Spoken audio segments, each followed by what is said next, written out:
Good morning. Today is April the 18th, 2022. I'm Frank Farmer, and we're here today as part of the Veterans History Project. Today we have with us Mr. George Benedict. Mr. Benedict is a native of this area, grew up here, has lived in Samsula, Florida, which is a small community about 10 miles west of New Smyrna Beach his entire life, except for the times that he was in Vietnam. And that's what we're here to talk today, about his service in Vietnam. So, Mr. Benedict, first of all, let me thank you for taking the time to come here today and thanking you in advance for your service to this country. I'm glad to do it. Well, let's start off talking about where you were born and where you went to school. As I understand it, and I said in the introduction, you were born in Samsula. And as I understand it, Samsula is an agricultural community primarily that was settled in the early 1900s by immigrants from Eastern Europe. Tell us about the settlement of Samsula. Well, Samsula does not have any city limits. People that live near Lake Ashby, people that live south of Highway 92, people that live east of Interstate 4, they all claim to live in Samsula. So it's a pretty good address to have, evidently. But is it true that most of the immigrants, or the original immigrants, were from Eastern European countries? yes, well, actually the original were mostly English, but in the early 1900s, there was such a depression in Eastern Europe that people heard about all the jobs available in the United States. So most of them just packed up their clothes in a blanket and tied it in a knot and got on a ship and came to the United States. And that became kind of the area for vegetables in this area for many, many years. Yes, Samsula has about, or this part of Florida has about the same climate as Slovenia, which is the nation they're from. At the time, it was part of the Austrian-Hungary Empire, but they grow about the same crops here as they did in Slovenia. Now, you grew up there, but you went to high school in New Smyrna Beach. Yeah. When did you graduate from high school? In 1962. And what happened to you after high school? Where did you go, or what was your plans? You graduated in 1962. Vietnam was not was kind of just starting with some advisors, but it was not taking up all the news space that it would come to take up. So, what did you do after high school? Well, after high school, I went to, back then it was Daytona Beach Junior College, which is now Daytona Beach State College. But I also, my father was getting near retirement age. I believe he was 63, 64.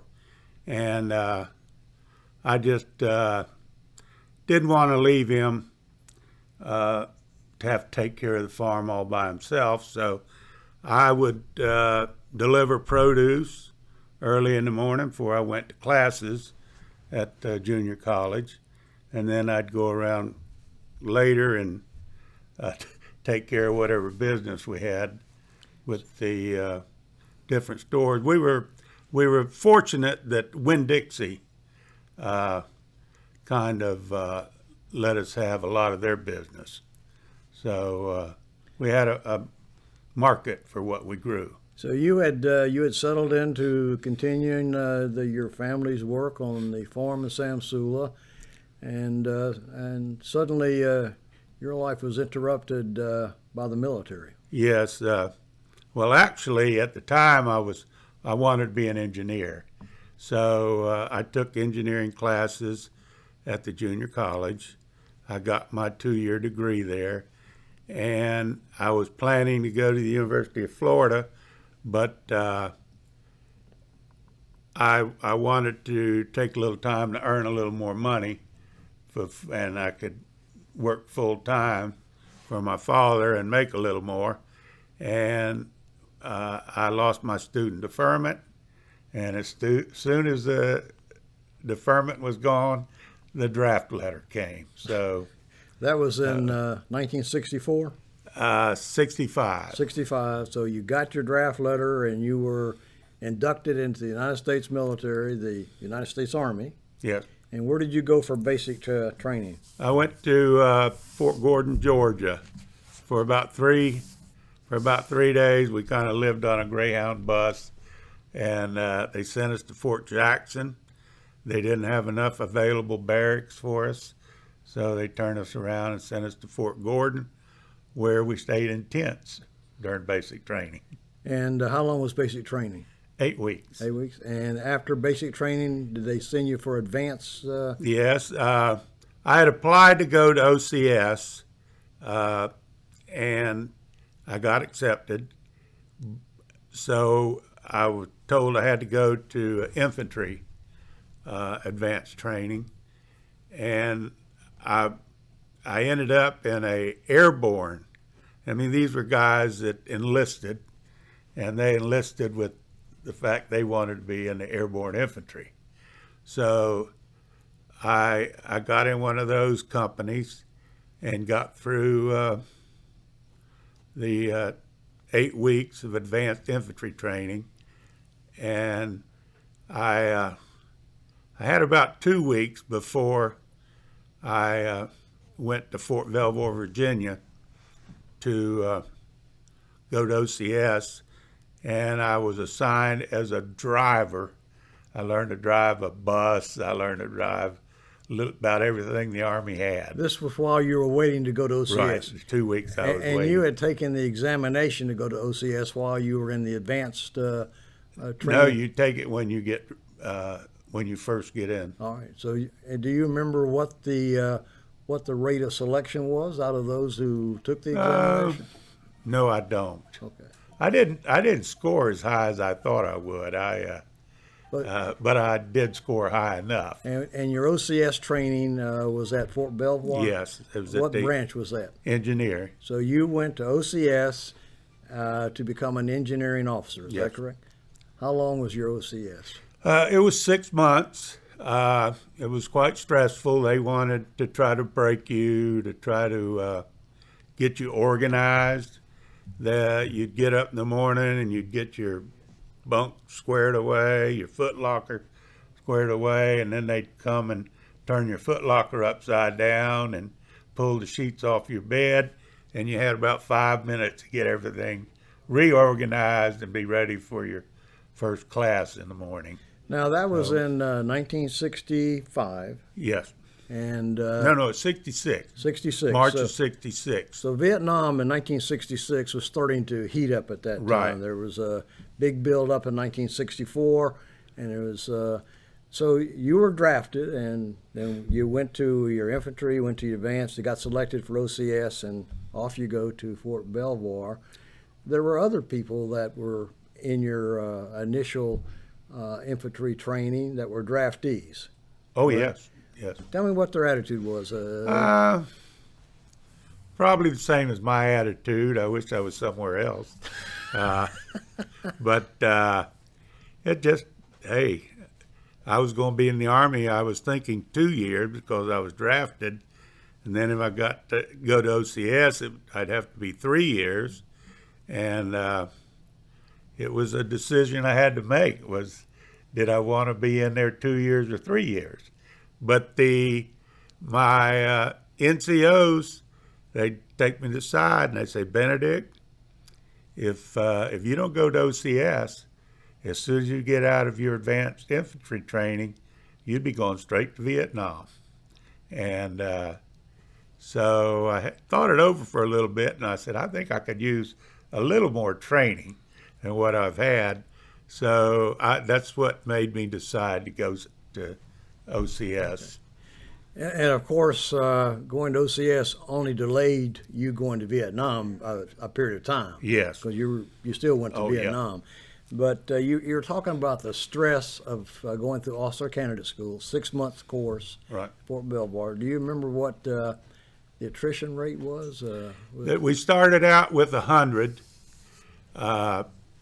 50 or 46 of us graduated, and I graduated 17th out of the 46.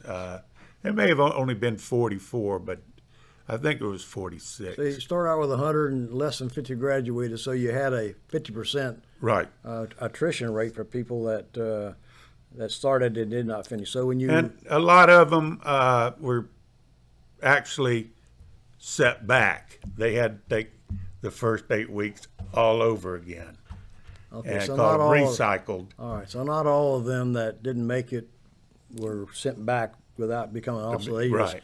They just had to go back and get into another class to graduate. So you graduated. When did you graduate? What year? Do you remember? What month? March of 66 or 67? no, wait a minute. August 19th Okay. of 66. All right, August 1966. So again, Vietnam was heating up. Oh yeah, When you graduated, you graduated as a engineering officer. right. Correct. MOS 1331, That's an engineering. combat engineer. Combat officer, engineer. not construction.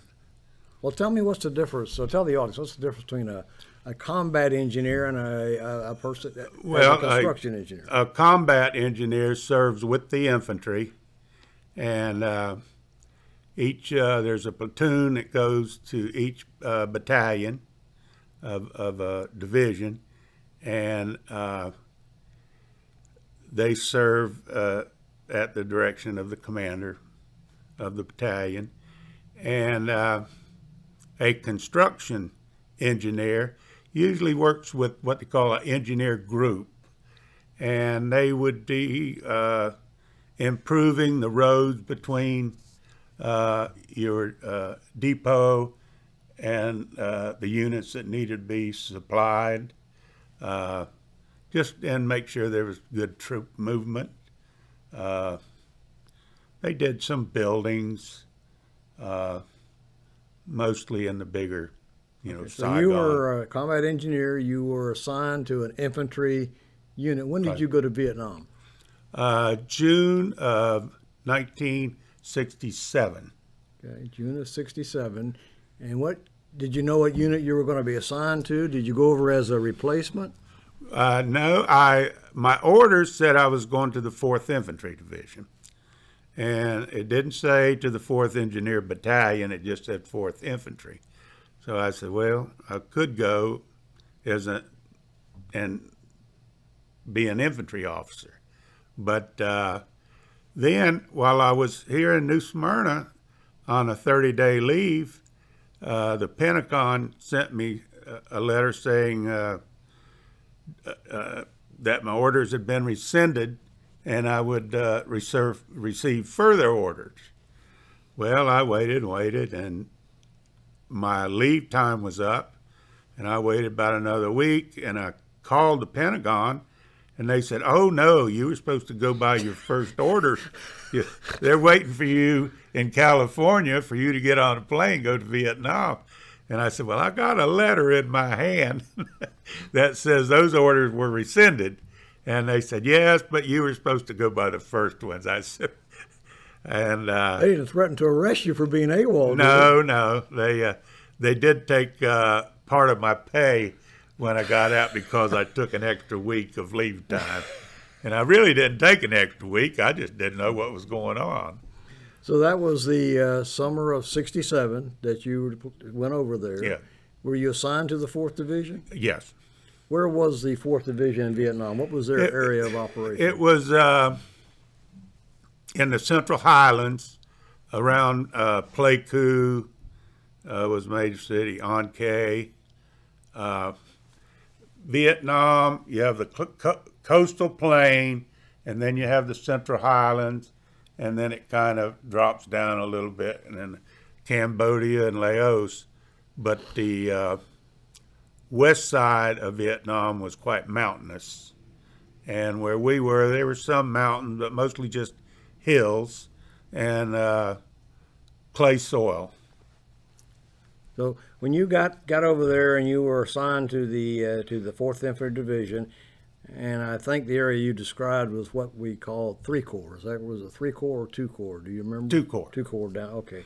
Uh, one corps being the southernmost, then two corps, three corps, four No. corps.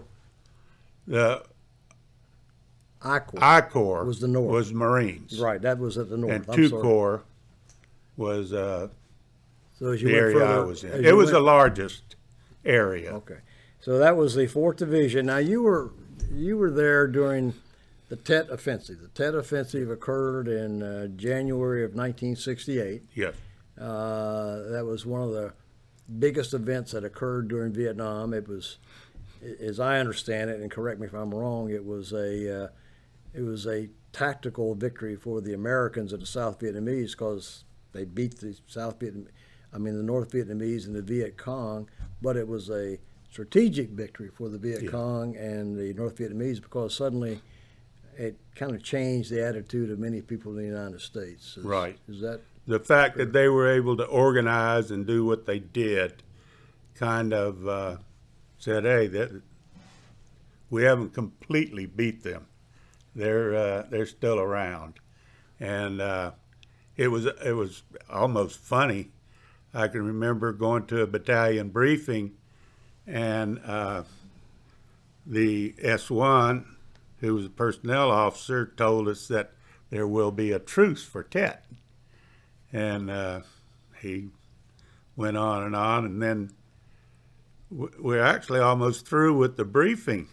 And the intelligence, the S2, he said, "Oh, and by the way, we're going to get hit pretty hard tonight, so be ready." so? That was the end So of the truth. It went from we're going to have a truce to get ready because they're going to be here, and it was I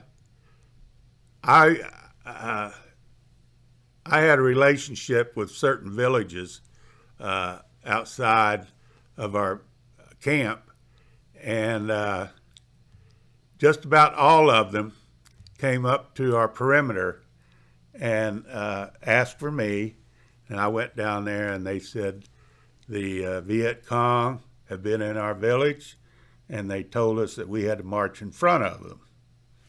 And I said, listen, y'all better go home and find a bamboo patch to get in, because if you're in front of them, you're going to get shot. We can't pick and choose who we're going to shoot at. So most of them did. They hid, and they were still alive after it was all over. Now, during the Tet Offensive, where was the Fourth Division? Where were you stationed at that time? Were you on a fire base? No, I was actually in the rear area at division headquarters there, and I never knew where I was going to be from day to day. I had a mechanized flamethrower platoon, plus several track vehicles, and I also kind of acted as what we called it. Our Colonel Emmett Lee, was sector commander. We had 5 sectors, and they were all they had a different color designation. We were the blue sector, and I had to keep some kind of contact with the villages that were outside of our perimeter in our sector. Now that night that you had been talked about, did the Viet Cong and the North Vietnamese, did they attack? Oh, yes. They attacked the division headquarters? Yes, everything got hit. We could not believe there were so many of the People's Army of Vietnam, which was the North Vietnamese soldiers, we call them NVA, and there was just so many Viet Cong that showed up, and they hit our perimeter pretty hard. They only managed to get through in one place, but we had C-47s, what we call Puff the Magic Dragon that had the Gatling guns, and they were supposed to put one round in every square foot of a football field. I mean, the tracers just lit up the night when those C-47s would fly over. Did your unit suffer any casualties that night? Oh yes, there was mortars and 20 millimeter rockets. They they just broke through the perimeter in one spot. You know, the perimeter had a lot of concertina wire, a lot of claymore mines, and then bunkers for the perimeter guards. So we were prepared for them, and we held them off. But they did breach the perimeter. Yeah, in one spot. just in one spot, and it was odd the way we set up our sector. Was if the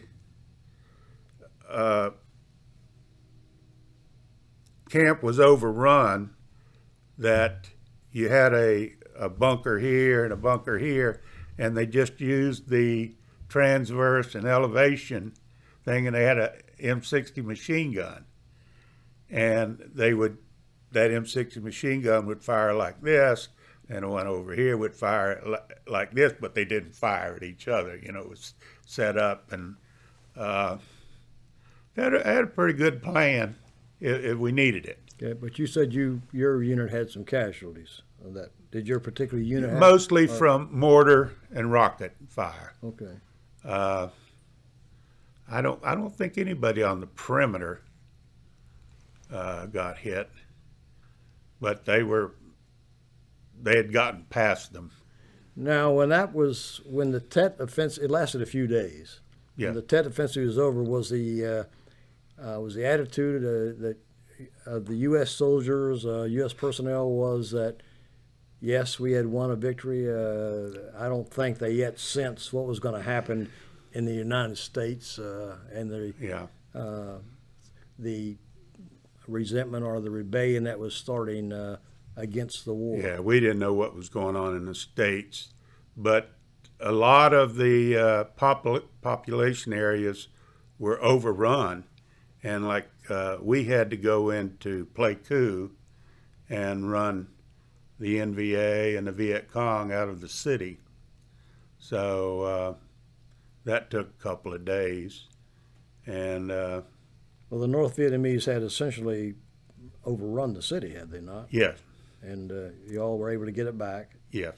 Now, the Battle of Dak To, was that around that period of time? It was before. Actually, what the NVA was trying to draw the U.S. troops to the western side of the country. And while we were over there occupied, they would start building up along the coast and the population areas, preparing for the Tet Offensive. And the Battle of Dak To was probably the bloodiest battle of the entire Vietnam War. And you said it was before the Tet Offensive, so was it in December or November. November it started. of 67? Yes, Okay. and it lasted the end of October and the entire month of November. Okay. And you said that was one of the bloodiest? By far. There were several NVA units. Well, there were a lot of Viet Cong units, but they weren't equipped or trained as good as the North Vietnamese Army. And most of the soldiers we fought against were NVA. Dak To was just a small village, maybe 100 huts in it, and our hooches, I called them hooches, but they were their homes. And next to it, they had a special forces base. And to supply the special forces, they built a pierced steel planking airfield. And at the time, they had just put jet pods on the C-130s. Matter of fact, a man from New Smyrna, Colonel Haywood Paxton, was one of the people that perfected the C-130s with the jet pods on them. So the jet pods allowed the C-130s to land on that airstrip, and then they were able to take off again. But the buildup, when we first realized there was going to be a major battle on the west side in Dak To, it was just, everybody was just kind of sitting around, going on patrols and doing this, and a engineer platoon was doing a mine sweep along one of the roads. What I call roads were walking trails and just wide enough practically to get a Jeep down. But they got ambushed, and from then on, things started heating up. They started shelling the Special Forces compound and the runway, and so the 4th Infantry Division moved their 1st Brigade to the Dak To fire base, and they really started getting hit pretty hard, so they decided they were going to move the 2nd and 3rd Brigade to Dak To also, and things really heated up, and it was a little more than the 4th Infantry Division could take care of, so they sent the 173rd Airborne Brigade, and then later on they sent the 1st Cav Division. So it turned out to be a number of units participating in it, and of course the United States and South, they won, did they not? They did, but took a beating. So there were a number of casualties, and Yes. this was a couple of months before the Tet Offensive, and then the Tet Offensive Right. on top of that, which kind of compiled and hardened some of the resistance that was building in the United States about casualties building up Right. in Vietnam. Now, as you explained, you were an engineer officer assigned to an infantry unit, and you commanded as an engineering officer some armored personnel carriers, some Yes. specialized personnel carriers. Did you not? They were M113s, which is an armored personnel carrier, but they mounted a M10 flamethrower inside of it. And the M10 flamethrower consisted of 3 50-gallon. It wasn't napalm, it was thickened gasoline. It was like a thin jello that would stick to you, but it could be propelled. If you shot just raw gas, which was part of the process, it would only go out 6 feet and it was all gone. It was all burned up already. So the M132A1 was the Army nomenclature. So they were tanks that were flamethrowers, essentially. Right. They were personnel carriers. Okay, they weren't Different between They were personnel. armored Right. armored vehicles that flamed. That and tell me how many crew members did each armored personnel carrier have? There were 2. You had the commander and you had the driver. That was it. Right, and the commander sat in a cupola on top of the personnel carrier, and the driver sat on the left side, and he had a choice of pulling the seat up high and kept his head out the top, or he could adjust the seat where it sat down and he could only see such a small area. Now, as the commander of the unit, how many of those armored personnel carriers did you have in your unit? I was supposed to have 4, and as it turned out, we lost one. Actually, the man I replaced was blown up in one of the flamethrowers. They couldn't decide whether it was because of a napalm leak or a gasoline leak, or whether it was hit by a RPG, rifle-propelled grenade. And the lieutenant that was blown out was flown to Sam Houston, Fort Sam Houston, the big medical facility. And so I got there about 3 days later and got his job. So you replaced the person who had been burned. Right. Because it sounds real dangerous to be in an armored personnel carrier that's got hundreds of gallons of flammable material in there. And you mentioned the armored personnel carrier. One was hit by, you said, an RPG, and a rifle-propelled grenade. I think the RPGs were something that your crew members were very, very concerned about. Tell us what an RPG is, and tell us what it does, and why it was pretty formidable. Something you all were concerned about. Well, it was about 18 inches long, and it just fit over the muzzle of a rifle. And when they fired the rifle, it set off a charge, and it had a fairly good explosive charge on the end of it. But it was propelled by rocket fuel, and I couldn't tell you what the distance but obviously hitting and penetrating something that's got hundreds of gallons of flammable material in it is a pretty formidable weapon.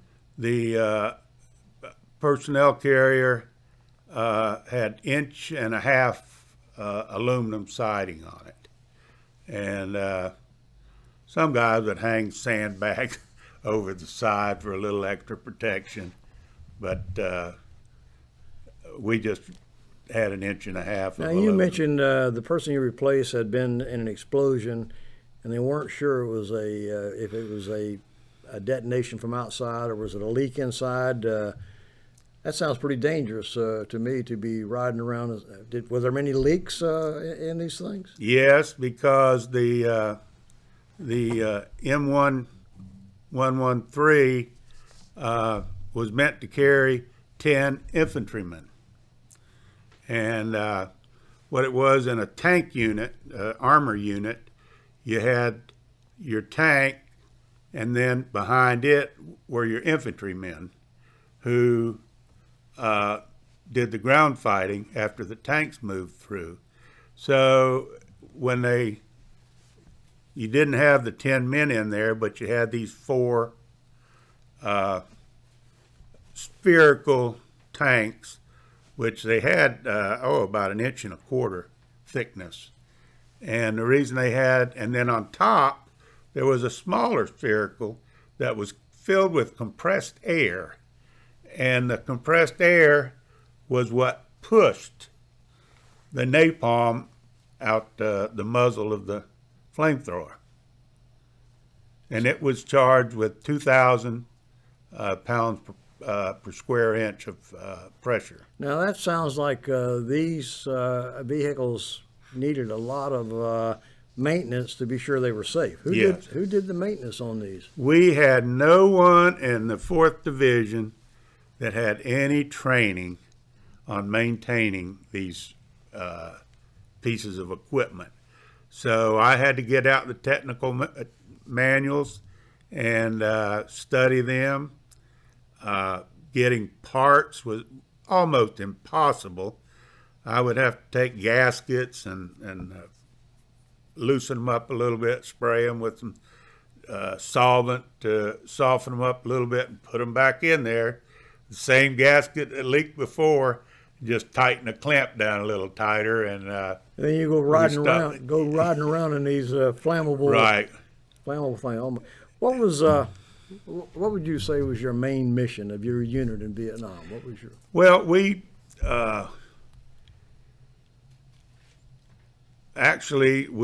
did something different than what it was designed for. We pulled a lot of security for convoys, and the flamethrowers, and we did hit some ambush sites, but when somebody shot at you, you said, "Oh, they're over there somewhere." Well, you could fire that flamethrower there, and it covered a pretty good area. How far out would the flame project, would you say? The thickened gasoline would go 2 football fields, 200 meters. So a long way out. A long way out. And I actually had to go on Google and to find out exactly how long, and they actually would fire for 32 seconds, but we just used maybe a 3-second burst at a time. The gunner had a mechanism that he could crank up and down, and he had one over here he could crank and go 360 degrees. And on the crank that did the elevation, he had a thumb trigger. The thumb trigger shot out raw gasoline, and you had 2 spark plugs that ignited the raw gasoline, and a gas flame would shoot out about 6 feet. And then with the index finger trigger, it opened up the orifice for the napalm to shoot out. That sounds real dangerous to me. The personnel riding around in that carrier. Did you ever have any accidental explosions while you were there? Just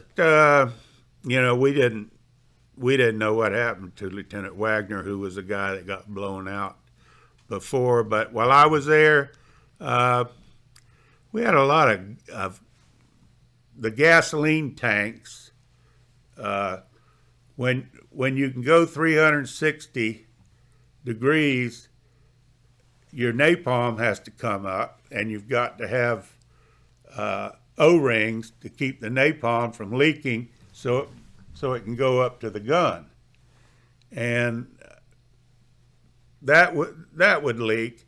Then the gas tank kind of set in between the gunners, the raw gasoline, set in between the gunner's knees. And when you charge that up, it was a lot of pressure, and sometimes you had raw gas leaking on the floor. But all the flame was outside, and you thought you were safe, but who knows what might have happened. Yes. What was the geographical composition of the soil in your area, and why was that so important? It was clay, and you had 2 seasons, the wet season and the dry season. During the dry season, you had dust. You could have a 2.5 truck drive down a road, and the dust would go 100 feet in the air. You could hardly land a helicopter. It was just so dry, and we went out on a land clearing task force one time, and we pulled security for the land clearing task force. And about every 2 hours, they had to stop and blow out their air filters to get all the dust out of them, so that the intake on the bulldozer engine would be able to operate. That was during the dry season. Dry season. During the wet season, it was so slick. I'll never forget. probably the second day I was in in our unit. We were driving along in a Jeep, and the driver, he stopped because there was something going on up ahead, and we were sitting in that Jeep, and we just slid into the ditch, and they had to pull us out.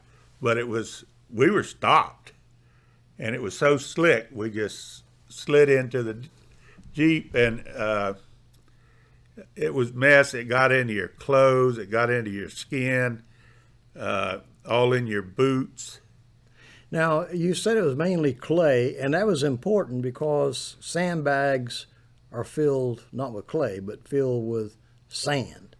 And didn't you have to go a pretty good distance to get material for sandbags? We filled our sandbags with clay. You did? We transported sand from the Khartoum River, which was right, and from Khartoum City. How far away was that from your? It was 90 miles. Okay. So every morning, if we were pulling security for the sand convoy, and we would send anywhere from 15 to 20 5-ton dump trucks up to Khartoum. Start out about 6 in the morning. You had to get up early, go get some sea rations, and pick up some ammunition, some hand grenades, whatever you wanted to pick up, and then we just all packed up and left. Now, you say you use clay to fill sandbags. Yes. And why did you need the sand? Why did you have to go 90 miles? For mixing any concrete that they were mixing. The 199th B Company of the 199th Engineers was actually building permanent barracks on our base camp because they said the tents were too expensive to live in. And they figured that war was going to last for a while. And they started building, actually first they started with build a permanent headquarters for each unit. And then later on they were building permanent barracks. They started out building for the NCOs, the enlisted men.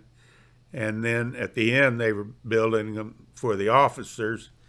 And I left right after mine got built, so I didn't get a long, you didn't get a chance to live and on a concrete floor. So it sounds like a great deal of the time when you were not out in the field, you were on a pretty big base. If they had, right. So did they have a mess hall on the base that you were on? Oh yes, they had a pretty good. What we all call it a mess hall, and it was a permanent building. It had a concrete floor. When I left, it was a permanent building. Before then, it was a tent. They used, I think it's called the M26 mess unit, which consists of gasoline burners, and I think it could feed up to 200 men. So you did get hot food a great deal of the time that you were there when you were on. Well, yes, if we were at the base camp, but usually we were on the road, okay. And we ate sea rations. Now, what do you think about sea rations? I had a few favorites, and I had a few I couldn't stand. What were your favorite? Lima beans and ham. And then it wasn't the best tasting, but it was the best. All right. What was your least favorite? Probably the spaghetti. Really? Canned spaghetti. And you know, a lot of people that I've talked with had just the opposite. They liked the spaghetti the best, and they disliked the lima. But you liked the lima beans? To this day, I like lima beans and ham. Oh, so well, maybe that's because of being raised in Samsula that you had a lot of lima beans. Could be. And what was your personal weapons that you carried with you? I had a M16 and a 45 Colt pistol, and every now and then, if I rode in a tank, I had what I forget what the nomenclature is, but the grease gun. Grease guns, It 45. it was a 45 caliber piece of equipment that General Motors made, and somebody said that they only cost $26 to make. But they were made very cheap. Yes. They were modeled after the British Sten gun in World War II. Right. And they look like a grease gun that you get in a garage, hence the the barrel was about 8 inches long, and it looked like you put it on a grease dessert and pulled the trigger until you filled it up with grease. What was your impression of your M16? Oh, the M16, I loved it. The M14 was just too heavy for me. That was the model before the M16? Yes. Okay. And it fired a bigger round, a 7.62 NATO round. And the M16 was originally designed for the airborne units. The airborne units got them first, and then the regular infantry got them later. A lot of people said that they jammed easily.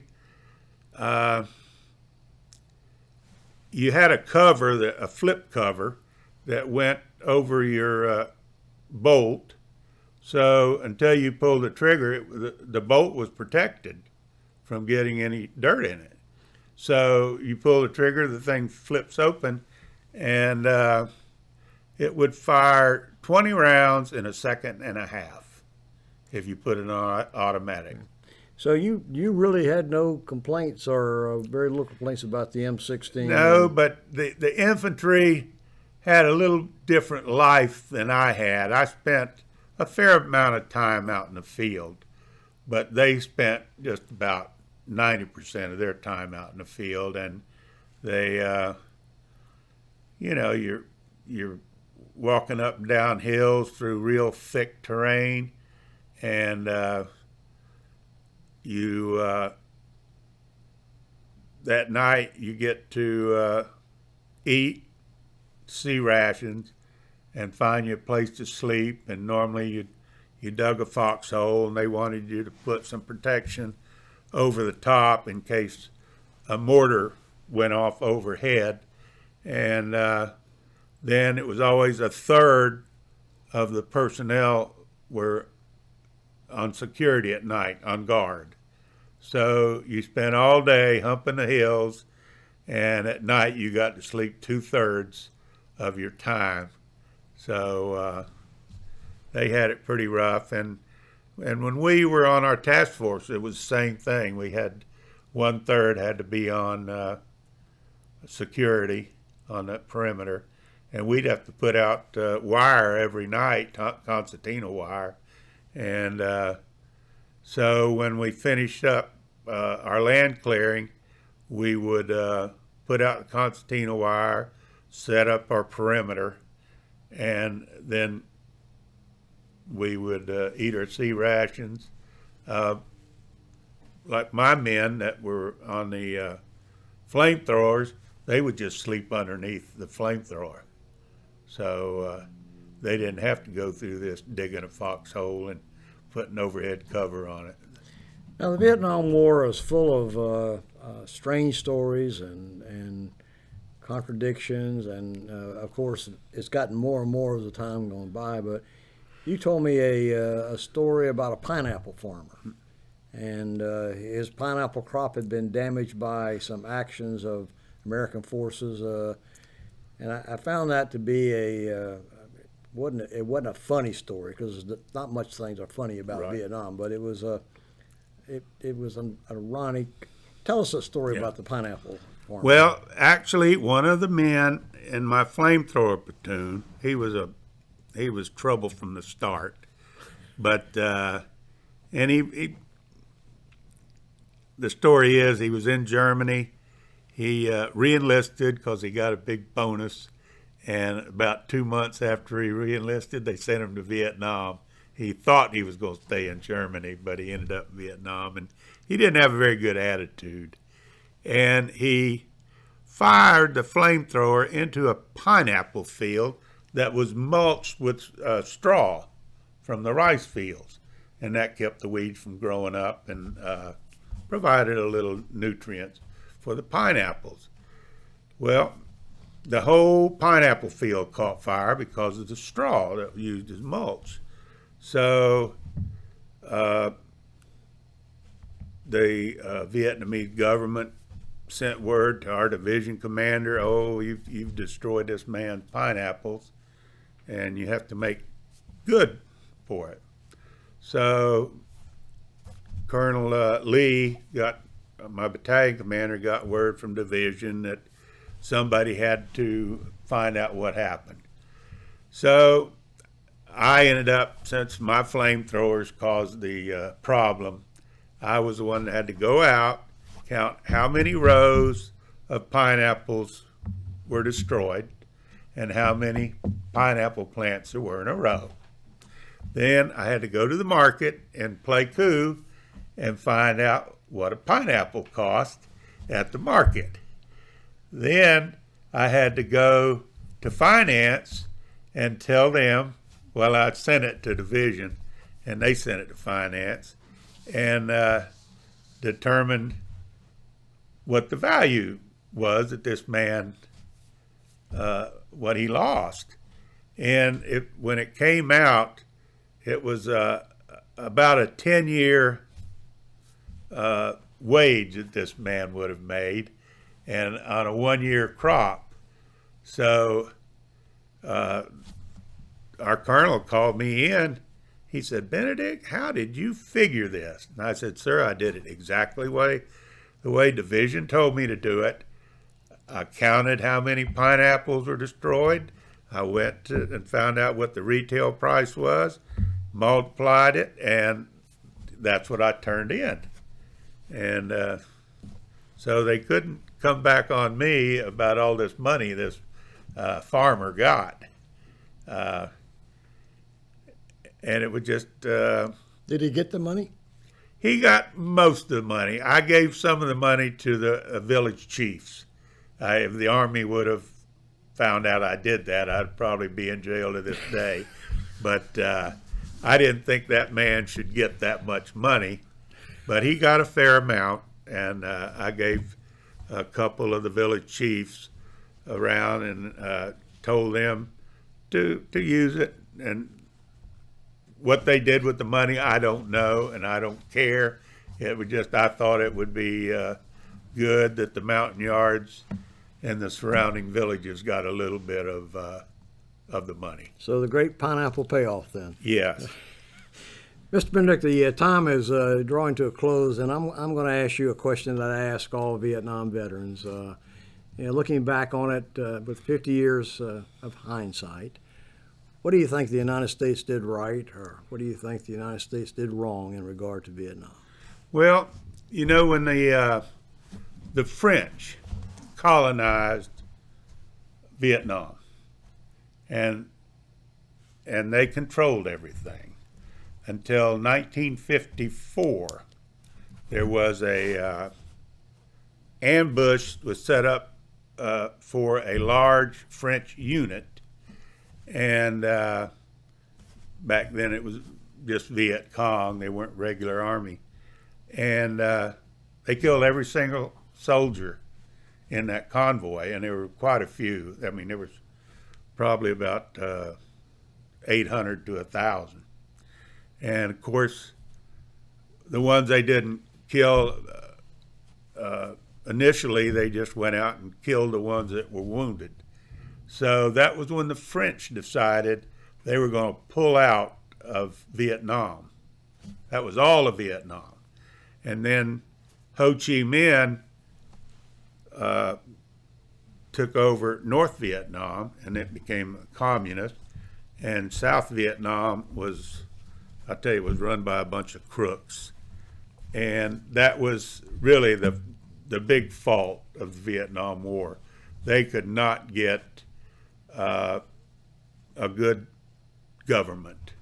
It was always corrupt. They could never get rid of the corruption. Right. And of course, after Bien Dinh Phu, which was the big ambush, President Eisenhower decided that we would provide military assistance to South Vietnam.